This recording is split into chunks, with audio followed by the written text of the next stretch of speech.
House court सुनाएगी फैसला। संसद की कार्यवाही में शामिल होने के लिए इजाजत मांगी थी। जमानत संसद में स्टेटहुड का प्रस्ताव पेश कर सकते हैं। बारामूला से सांसद है एंजन रशीद। एक बार फिर से ये बड़ी अपडेट बता दें, एंजन रशीद ने मानसून सत्र में शामिल होने की इजाजत मांगी है। जमानत के लिए अपील की है उन्होंने, और ऐसे में अब सवाल यह है कि क्या उन्हें जमानत मिलेगी नहीं। आज एंजन रशीद को मानसून सत्र में शामिल होने की इजाजत मिलेगी या नहीं, यह फैसला इस पर सुरक्षित रखा जाएगा। एंजन रशीद को 2017 में टेरर फंडिंग केस में गिरफ्तार किया गया था। 2019 से संसद इंजीनियर रशीद तिहाड़ जेल में बंद हैं। 2 बार संसद की कार्यवाही में शामिल होने की इजाजत उन्हें मिल चुकी है। सवाल यह है कि अब की बार उन्हें इजाजत मिलेगी या नहीं, इस पर सबकी नजरें बनी रहेंगी। एंजन रशीद ने मानसून सत्र में शामिल होने की इजाजत मांगी है, जमानत के लिए अपील की है। आज एंजन रशीद को मानसून सत्र में शामिल होने की इजाजत मिलेगी या नहीं, या फिर इस पर फैसला सुरक्षित रखा जाएगा। एंजन रशीद को 2017 में टेरर फंडिंग केस में गिरफ्तार किया गया था। 2019 से सांसद एंजन रशीद तिहाड़ जेल में बंद है। 2 बार संसद की कार्यवाही में शामिल होने की उन्हें इजाजत मिल चुकी है। खुर्रम शहजाद फोन लाइन पर हमारे साथ जुड़ गए हैं। खुर्रम, क्या लगता है, 2 बार जिस तरीके से उन्हें परमिशन मिली है संसद की कार्यवाही में शामिल होने की, अब की बार उन्होंने फिर से इजाजत मांगी है, आपको लगता है जमानत मिलेगी?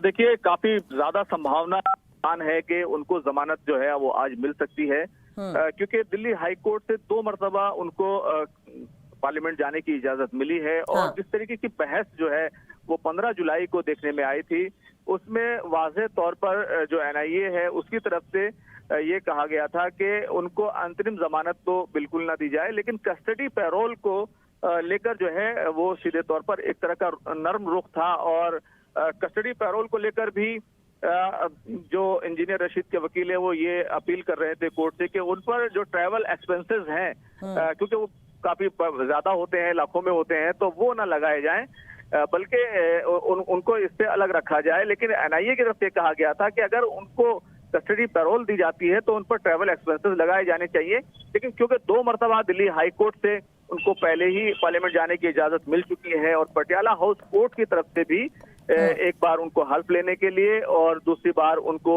जो जम्मू कश्मीर के असेंबली इंतखाबात थे उनमें शामिल होने के लिए जमानत दी गई थी।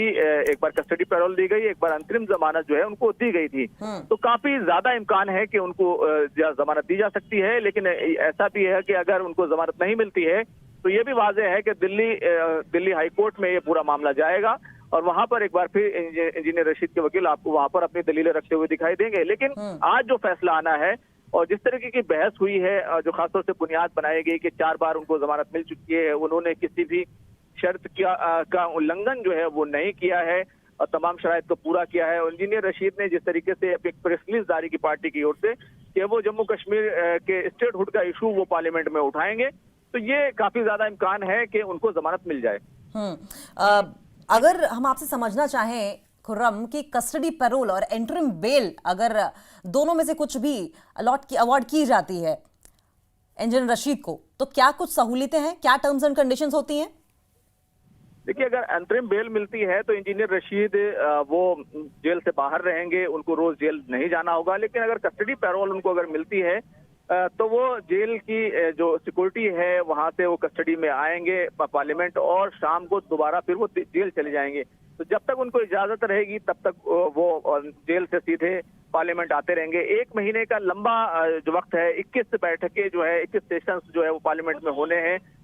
तो क्या तमाम दिनों के लिए मिलेगी इजाजत या फिर कम दिनों के लिए मिलेगी? और ट्रैवल एक्सपेंसेस भी उसी तरीके से जिस तरीके से आमतौर से देखा गया है, क्योंकि दिल्ली में जो इंतखाबात हुए थे उसमें भी कई जो मुल्जिमान थे उनको जमानत दी गई थी, लेकिन सभी को ट्रैवल एक्सपेंसेस देना पड़ा था। इसी तरीके से इंजीनियर रशीद ने भी अब तक ट्रैवल एक्सपेंसेस दिए हैं जब भी वो कस्टडी पैरोल में पार्लियामेंट गए हैं। तो ऐसे में एक जो है अंतरिम अगर जमानत मिलती है तो उनको ठीक है खुर्रम, बहुत बहुत शुक्रिया आपका। आप नजर बनाए रखें, आगे भी आपसे